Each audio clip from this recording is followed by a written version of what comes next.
5. They went across the lake to the region of the Gerasenes. When Jesus got out of the boat, a man with an impure spirit came from the tombs to meet him. This man lived in the tombs, and no one could bind him any more, not even with a chain, for he had often been chained hand and foot. But he tore the chains apart and broke the irons on his feet. No one was strong enough to subdue him.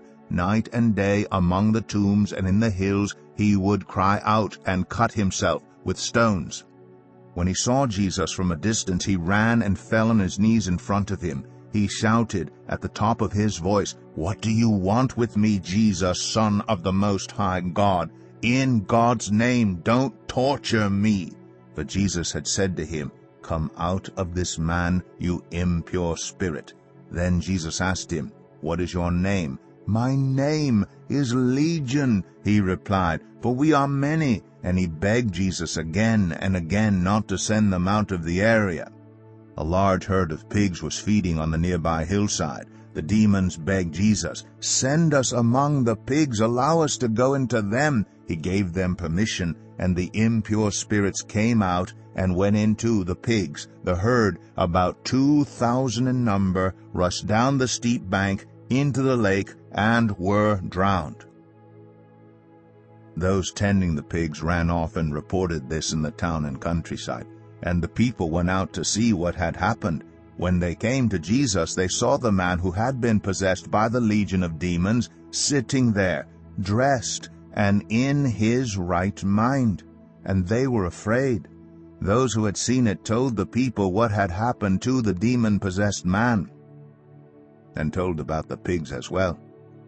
Then the people began to plead with Jesus to leave their region. As Jesus was getting into the boat, the man who had been demon-possessed begged to go with him. Jesus did not let him, but said, "Go home to your own people and tell them how much the Lord has done for you and how he has had mercy on you." So the man went away and began to tell in the Decapolis how much Jesus had done for him, and all the people were amazed. When Jesus had again crossed over by boat to the other side of the lake, a large crowd gathered around him while he was by the lake. Then one of the synagogue leaders, named Jairus, came, and when he saw Jesus, he fell at his feet. He pleaded earnestly with him, "My little daughter is dying. Please come and put your hands on her, so that she will be healed and live." So Jesus went with him.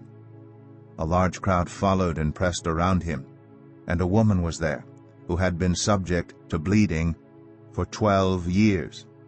She had suffered a great deal under the care of many doctors, and had spent all she had. Yet instead of getting better, she grew worse. When she heard about Jesus, she came up behind him in the crowd and touched his cloak, because she thought, "If I just touch his clothes, I will be healed."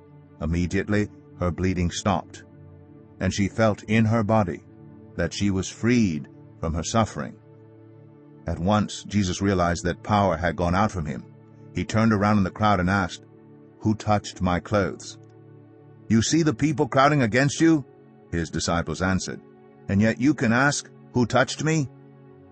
But Jesus kept looking around to see who had done it. Then the woman, knowing what had happened to her, came and fell at his feet, and trembling with fear, told him the whole truth. He said to her, "Daughter, your faith has healed you. Go in peace and be freed from your suffering." While Jesus was still speaking, some people came from the house of Jairus, the synagogue leader. "Your daughter is dead," they said. "Why bother the teacher anymore?" Overhearing what they said, Jesus told him, "Don't be afraid, just believe." He did not let anyone follow him except Peter, James, and John, the brother of James.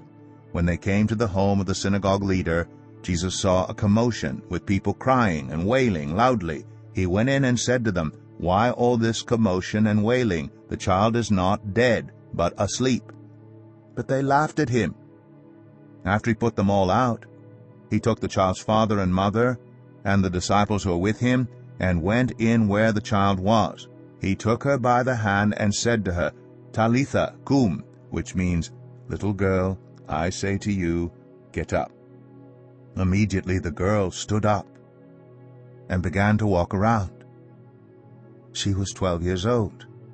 At this they were completely astonished. He gave strict orders not to let anyone know about this, and told them to give her something to eat.